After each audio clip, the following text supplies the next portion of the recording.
কৃষ্ণনগরের উত্তর দিকে ঘূর্ণি স্বাগত এক গোপাল ভাঁড়ের ৯ বছর বয়সে তার বাবা মারা যান। গরিব বলে লেখাপড়া করার সুযোগ হয়নি, কিন্তু বাস্তবে শিক্ষা আর তার নিজের অসীম বুদ্ধি ও প্রতিভার গুণেই তিনি আজও শিশু বুড়ো সকলের মনে রাউয়ে। নদিয়ার সম্রাট মহাকৃষ্ণচন্দ্র লোকের ও গোপালের রসিকতা বুদ্ধিসত্তার কথার কথা বলে রাজসভায় দিয়েছিলেন। সেই থেকে গোপালের পরিচিতি চারিদিকে পড়ে। কথায় বলে নাপিতরা ধূর্ত হয়। গোপালরা জাতিতে নাপিত ছিলেন, গোপালই ধূর্ত ছিলেন, কিন্তু তাকে কখনো না বলা। তার সাহস বুদ্ধিমত্তা তাকে শ্রেষ্ঠ ভাঁড় পরিচিতি সার। তাই তিনি গোপাল ভাঁড়। যোগসহ ১ নবদের খেয়ালের অন্ত নেই। একবার নবাবের খেয়াল করা মাটির পথে কি আছে জ্যোতিষী পণ্ডিত দ্বারা গণনা করি, আর গণনা সত্য কি ব্যাপার তা তোর সঙ্গে মাটি খুঁড়ে যাবে। এর মাটিতে কি আছে সঠিকভাবে দিতে নবাব প্রত্যেকটি পণ্ডিত ১০০০ আশরাফিকে একজন চরিত্রে বলে, না বলতে বলতে আজীবন রাখাবাস। মহারাজ কৃষ্ণচন্দ্র কিছু দরিদ্র জ্যোতিষী পণ্ডিতকে নবাব দরবারে সাথী ছিলেন, তারা কেউ মাটির কাছে কি বলতে পারে না পাড়ায়গাড়ে আছে। এমন খবর পেয়ে ভাবত রাজ কৃষ্ণচন্দ্র বিষণ্ণ করতে পারতেন। তিনি তার উপস্থিতি প্রকাশে এত ব্রাহ্মণ পণ্ডে পাণ্ডে মরতে হবে। সদাহাস্যময় গোপাল মহারাজের ওই ভাববাদ মহারাজ আমন গোমরা মুখ করে থাকেন কেন? মহারাজ গোপালের কাছে সব বলেছে।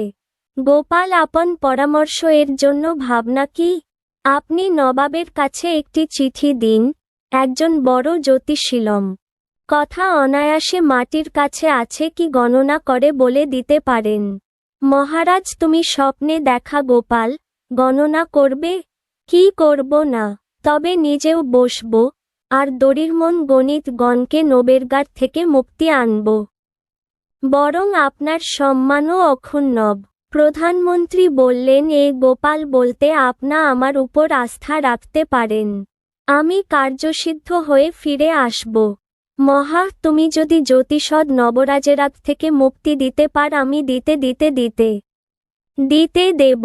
গোপাল ফিরে গিয়ে খাটার একটা বাড়ি পায়াকে চাদর শালুর কাপড় দিয়ে বেশ ভালোভাবে দেখা এত পয়সা রোজগার গর্দের কাপড়। মহারাজ কৃষ্ণচন্দ্রের আর্থিক অনুকূলে গোপাল পাকা বাড়ি ছিল, কিন্তু তার ভাইপো তখন পাকা বাড়ি জড়ানো খাটের পাখানা হাতে নিয়ে নবঘরে বাস করতে সেলাম জন্ম খোদা জ্ঞান কম থাকার জন্য মহারাজ কৃষ্ণচন্দ্র আপনার দরবারে পরামর্শ দিয়েছে। গড়গড়া মাটির কাছে কি আছে আমি তা অনায়াসেই গণনা করতে পারি। হাবু এই অসময়ে বাড়িতে কষ্ট হয়েছে বললেন, আপনাদের চেহারা নিয়ে আলোচনা সমালোচনা করছি, জিনিস দেখাবো।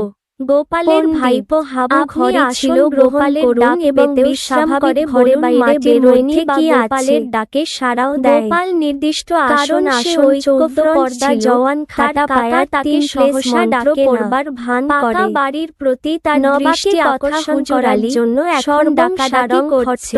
তীব্রই যে সচরাচরের কাছে জানতে চাওয়া না ভূতল সে কেন দারাজ গলায় ডাকছে এই সময়। আপনার এই শ্লোকের অর্থ কি? খোঁজ নেওয়ার প্রযোজক হেসে হুজুর আলী মনে মনে নিয়ে চুপচাপ পুরাণ সার এই খটতাম পুরাণ। গোপালের কথায় মাটির কি আছে তা গেল পণ্ডিত গণনা করতে ব্যবহার না। বছর গোপালের প্রকাশ করলেন নবাব, নিজের চেষ্টায় পাকা বাড়ি গণনা করতে মহাশয় টাকা রোজগার করে। গোপাল বলতে সে কথা উল্লেখ বাড়ি সে নব সাহেব।